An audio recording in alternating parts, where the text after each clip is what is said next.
Yes, sir. Amazing. Hey, the Golden State Warriors clearest update. We're going to be talking about the Golden State Warriors preseason 2021. Let's get it. So today, I'm talking about the Golden State Warriors. We got an update for y'all. Hey, man, it's all about the Golden State Warriors. Yeah, we're going to talk about the keys to win. We got injury updates and reports on that as well. And the 15-spot power ranking. Let's go, Warriors. Let's tap in. It's the NBA show. Let's get it. Okay, first, we're going to talk about the keys to win for the States. So the Golden State Warriors will rely heavily on Otto Porter Jr., Jordan Poole, and Blake this season. And if the first two preseason games are any indication, I think things are going to work out pretty good for the Dubs. Let's talk, though. Okay, we got our boy Jordan Poole. Hey, if there's one thing that Jordan Poole needs to improve on this season, it's going to be his ability to balance multiple offensive roles, you know what I mean? Wearing different offensive hats as a supplementary scorer and a secondary playmaker, right alongside of his buddy Stephen Curry with the starters. Yeah, and he's going to have to be a major vocal point for the second unit, of course, in the offense. And this is going to be a major key for his development, for him to continue to make and achieve monumental leaps. And thus far, he's promising at this point, you know? Poole touted pro efficiency with every kind of jumper. Pull-ups, check. Catch and shoots, check. And movement shots, check. Yes, sir, and that reminds me of somebody, and that will be his current backcourt partner and veteran. Let's go. Range was uncanny, the confidence is admirable, and the efficiency is a machine gun like da. Hey, man, against the Portland Trail Blazers, that boy Poole went crazy. You know, finishing off with 30 points, 5 rebounds, and 5 assists on his shooting splits at 59, 54, and 181% true shooting splits. Oh, wow. Yeah, and on top of that, 7 from 13 from the three-point line, man, which pretty much compromised the majority of the overall 10 of 18 clip. A surreal display of long-range shooting, back, with a marksman. Okay, next we got our boy Nemanja Bjelica. Yes, sir, on paper, this boy is a seamless fit for the Warriors offense. Hey, man, he has a great ability. He's 6'10", he can space the floor. And that's going to be huge for the Warriors offense, man. It's going to be invaluable, especially opening up things for guys like Stephen Curry and Klay Thompson. And it's especially going to help Stephen Curry because last year he was just smothered, surrounded, almost getting treated like a box of one in college. So this year, it's going to be a lot easier for him to get open shots considering they have so many more weapons. You dig me? And that on paper, yeah, it's a nice fit. Yeah, and they realized in practice against the Blazers, while Bjelica scored only 6 points in under 19 minutes of action, all of those points came via long-range bombs. Boom, boom, boom. You know what I'm saying? Hey, pick-and-pop partnerships with the likes of Curry and Poole, two dynamic on-ball creators. Whew, it's going to open up the floodgates for Bjelica to get open shots all night long. And such possessions are simple, although they are low-hanging fruits against opposing bigs who may be a little bit too slow to recover, and to close out on goal screens as well. That boy Bjelica's value, however, doesn't stop at shooting. He tallied in 6 assists against the Blazers last game, showcasing his value as a passer and a play connector on the floor. Oh my goodness.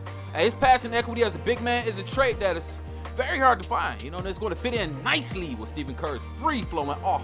And next, we got our boy Otto Porter Jr., OPJ. Hey, inserting Porter in the supercharged shooting lineup, that includes the likes of Curry, Poole, Bjelica, and potentially put pretty much every single defensive scheme in the win cycle. Basically putting their ass into the blender in that rotation cycle. And it's a category that the Warriors haven't been pretty much great at over the last few years. They haven't ranked highly in a very long time, so this is going to be huge to watch these guys bounce back. But Curry and Poole provide just enough rim pressure to force defenses in rotations, short roll playmaking, and also triggering scrambling situations from the defense, enough to leave someone like Otto Porter Jr. open for the knockdown in the corner pimp. He's going to be corner juice this year. That's what I'm going to call him. And based on the current roster and the construction of playmakers that they have and shooters, and coupling in it with the Warriors' pass-heavy motion ethos, Porter has a lot of avenues where he can get his shit off and feast on sharp shooting. And next, we got an update. Hey, we got injury reports. All right, man. Yeah, we got the rookie, Jonathan Kuminga. Besides Klay Thompson out with that Achilles, James Wiseman, of course, he's been out for a while. Garrett II out with a hernia. The Golden State Warriors announced on Thursday that rookie forward Jonathan Kuminga will be out with a strained patella tendon in a right knee for at least 1 week. He'll bounce back. He's young. Hey, Kuminga left the Warriors preseason game against the Denver Nuggets early in the fourth quarter after tweaking his knee. Yeah, man, Kuminga is a significant part of the Warriors' future, without a doubt. One of the youngest players in the NBA. This boy's still a teenager. He just turned 19, and he had an impressive performance in Summer League with the out there in Vegas. He had 17 points per game, 5 rebounds per game, 1 assist, and 1.6 steals, almost 2 steals. Not bad at all, rook. And the Warriors will obviously be cautious, and of course they're going to take it slow because they do not want to, re-aggravate anything. So let's get them right. You gonna be all right, rookie. Let's get right. Against the Denver Nuggets, that boy played 9 minutes, 5 points, 3 rebounds, 3 assists, 1 foul, 1 for 4 shooting, 1 for 3 from the 3. Galloway dropped the dud in his first game in the preseason opener, but he got better this game, and it was noticeable. But he started camp behind Mulder, Payton, and Bradley in the Warriors depth chart. And when you add on the solid player Chris Chioza, who's on a 2-way contract, hasn't helped either. So the veteran needs to turn back up the clock to rise up these player rankings. And so far, he's yet to do that, unfortunately. Fourth, we got Jordan Bell. And versus the Nuggets, he had 9 minutes, 2 points, 2 rebounds, 1 assist, 1 block, and 2 turnovers. 1 for 1 shooting. He is perfect. Now, Jordan Bell looked solid in his first game of the year, doing all of the little things that attracted the Warriors to him. And when they drafted him back in 2017, but also playing with control. And that's an aspect of the game that the Golden State Warriors desperately need for their younger players. And low-key, it might be fair to say that Jordan Bell has looked the best for players fighting for that roster spot, but he remains in an inevitable position at the moment. Kevin Looney is healthy, and the Warriors have been transparent about their willingness to play Draymond Green and Juan Anderson and Malika as all small fives, in that small ball lineup. But it doesn't have a role for Jordan Bell just yet, even with James Wiseman's injury. Hey, for real though, it's the reason why they brought him back last year and this season for camp. So I wouldn't be surprised if he signed a couple 10-day contracts later on in this year. And next we got our boy Avery Bradley. Against the Nuggets, he had 16 minutes, 2 points, 1 foul, and 1 for 1 shooting. Another perfect. Hey, Bradley was again given ample opportunities and looked pretty well in his past prime. In 31 minutes of action so far in this preseason, the Combo guard has scored 9 points without registering assists. That's concerning. So his chance of making a roster spot is going to come down to 2 things. Do the Warriors think highly of him? And management pushing to keep him, pretty much. And do the Warriors view his defense drastically different than I do? Hey, and I still think he's a game changer on that end of the court. And next up, we got Gary Payton II. Yeah, versus Denver. He didn't get no burn against the Denver Nuggets, because he had the hernia, of course. Hey, it's no fault of Payton's that he missed the first 2 preseason games. I know what it's like. I was there. Yeah, he's going to get leapfrogged by that boy Bradley in the power rankings. So, that's that.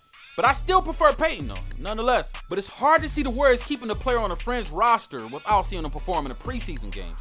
And next, we got Michael Mulder, you know what I mean? He played 16 minutes, 6 points, 1 assist, 1 steal, 2 for 6 shooting, and 2 for 6 from the 3. Okay, all the shots were 3s. Hey, Mulder didn't exactly put a stamp on this game, so he partially stayed at the top of the power ranking by default. Unlike Bradley and Galloway, Mulder looks very comfortable in the Warriors system so far. And unlike Bell, he actually plays a position that's needed. And unlike Payton, he's been able to play in the first 2 season games. Content is king. The games must be played. And his spot on the team has always been dependent on the Warriors valuing his shooting over what the other competitors could bring to the team. Now, after the team hoisted 115 triples in the first 2 games, you could make the case that 3-point shooting is a priority for the final roster spot. But for now, though, it seems like Mulder might be losing the spot. All right, man, leave your comments below. And make sure y'all pop in for the live streams. We're going to have it all the way turned up. Tap in with us, man. It's the NBA show. It's your boy, it's your host. Peace. Leave your comments below.